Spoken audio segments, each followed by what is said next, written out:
अस्सलाम वालेकुम व्यूवर्स, कैसे हैं आप सब। मैं हूँ रोज़ीना मंसूर और आप देख रहे हैं फूड लवर्स। आज मैं अपने प्यारे प्यारे व्यूवर्स के लिए दाल माश और दाल चने की बहुत ही ज़बरदस्त और ढाबा स्टाइल रेसिपी लेके आई हूँ। तो चलिए स्टार्ट करते हैं। बिस्मिल्लाहिर्रहमानिर्रहीम। सबसे पहले हमें चाहिए एक प्यारी सी कढ़ाई, उसमें ऐड कर देंगे हम तकरीबन हाफ कप से थोड़ा सा ज़्यादा ऑयल है, और साथ ही इसमें जाएंगी सुरख सूखी हुई लाल मिर्चें, और इसमें जाएगा 2 मीडियम साइज़ का चॉप कट किया हुआ प्याज बारीक बारीक सा। तो ये देखें, प्याज को अच्छी तरह से हम करेंगे सॉफ्ट, इसको हमने ब्राउन बिल्कुल नहीं करना। और साथ ही हम इसमें शामिल कर देंगे फ्रेश कुटा हुआ अदरक और लहसुन का पेस्ट, इसको भी इसी के साथ अच्छी तरह भून लेंगे।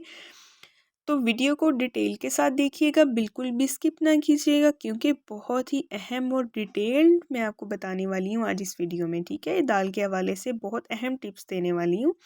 तो साथ ही इसमें जाएंगी खूबसूरत सी बारीक कट की हुई हरी मिर्चें, और साथ ही इसमें जाएंगे कुटे हुए टमाटर। क्योंकि टमाटर फ्रीज थे, इनका मैंने छिलका रिमूव करके 3 अदर टमाटर है, इनको अच्छी तरह से कूट लिया है। तो अगर आप मेरे चैनल पे नए हैं तो फटाफट से सब्सक्राइब कर दें, लाइक कर दें और बेल आइकन प्रेस कर दें, ताकि आपको हर नई आने वाली वीडियो का नोटिफिकेशन मिल जाया करे। तो साथ ही इसमें ऐड कर देंगे कुछ खड़े मसाले, जो कि कुछ यूं हैं, लौंग, दालचीनी और बड़ी इलायची। इनको भी अच्छी तरह से हम इसके साथ ही भुनेंगे। और आगे चल के मैं आपको बता रही हूँ बहुत ही अहम टिप्स, जिनको आपने बिल्कुल स्किप नहीं करना, बहुत गौर से और ध्यान से देखना है। और साथ ही इसमें जाएंगे कुछ स्पाइसेस, नमक जाएगा, सुरख मिर्च जाएगी, और आगे साथ ही जाएगी इसमें हल्दी, और जाएगा 1 टेबलस्पून जो है सूखा धनिया पाउडर जाएगा। सूखा धनिया पाउडर जो है वो रोस्टेड है। और साथ ही इसमें हम शामिल कर देंगे ज़ीरा पाउडर। ज़ीरा पाउडर भी जो है वो रोस्टेड है। इन सब मसालों के इसके साथ अच्छी तरह से भूनेंगे, और याद रहे कि मसाला बिल्कुल भी नीचे नहीं लगना चाहिए।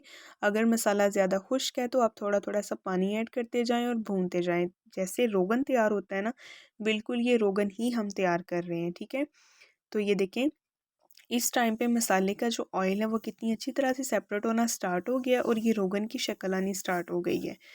थोड़ा सा पानी पानी ऐड करूँगी इस टाइम पे, और इसको अच्छी तरह से भून लूँगी। अच्छा, तो मेरे पास है 1.5 कप जो है वो माश की दाल है, और 1/4 कप जो है वो चने की दाल है। इनको मैंने 3 घंटे पहले भिगो दिया था, और भिगोने के बाद इनको मैंने बॉईल कर लिया। 80% मैंने दोनों दालें जो हैं वो रेडी कर दी हैं। इस टाइम पे हम दाल इसमें शामिल कर देंगे, क्योंकि हमारा जो रोगन है वो बहुत अच्छी तरह से तैयार हो गया, और इतनी ज़बरदस्त खुशबू आ रही है कि मैं आपको क्या बताऊँ। तो रेसिपी को अच्छे से नोट कीजिएगा, कुछ भी स्किप नहीं करने वाला आज। ठीक है, लास्ट पे बहुत ही अहम चीज़ें बतानी हैं आपको। तो ये देखें, सबसे पहले तो इसमें दाल को मैं अच्छी तरह से कर दूंगी मिक्स। दाल हमारी हो गई है बिल्कुल रेडी, आपके सामने है। ये बहुत ही ज़बरदस्त और मज़ेदार दाल होने वाली है। इस टाइम पे इसमें शामिल कर देंगे सूखी मेथी। सूखी मेथी अगर आप स्किप करने का सोच रहे हैं ना, तो ये आपकी गलत फहमी है। सूखी मेथी ऐसा कमाल करने वाली है ना। तो आपको ये टिप मैं दूं कि अगर आप चाहते हैं कि आपकी दाल ढाबा स्टाइल बने, तो आपने सूखी मेथी इस्तेमाल लाजमी करनी है। लास्ट पे हम इसमें गार्निश करेंगे हरी मिर्चें और हरी मिर्चें, और साथ जाएगा अदरक। इसको मिक्स करके अभी मैं आपको डिश आउट करके दिखाऊंगी, और लास्ट वाली टॉपिंग जो है वो हमारी अभी बाकी है।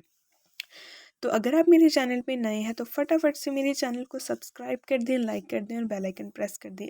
यहाँ पे हम बहुत ही अहम टॉपिंग करेंगे, तो देखते जाइएगा। ये देखिए जी, दाल अभी हमने कर दिया डिश आउट आपके सामने, और इतनी मज़ेदार और लजीज दाल बनी है कि तंदूर की रोटी के साथ भी खा सकते हैं, और घर की रोटी के साथ भी बहुत ही मज़े की लगेगी। तो ये देखिए, लास्ट पे हमने इस पे धनिया की टॉपिंग करनी है, और साथ ही इस पे टॉपिंग करनी है हमने बारीक बारीक सा लंबाई में कट किया हुआ अदरक।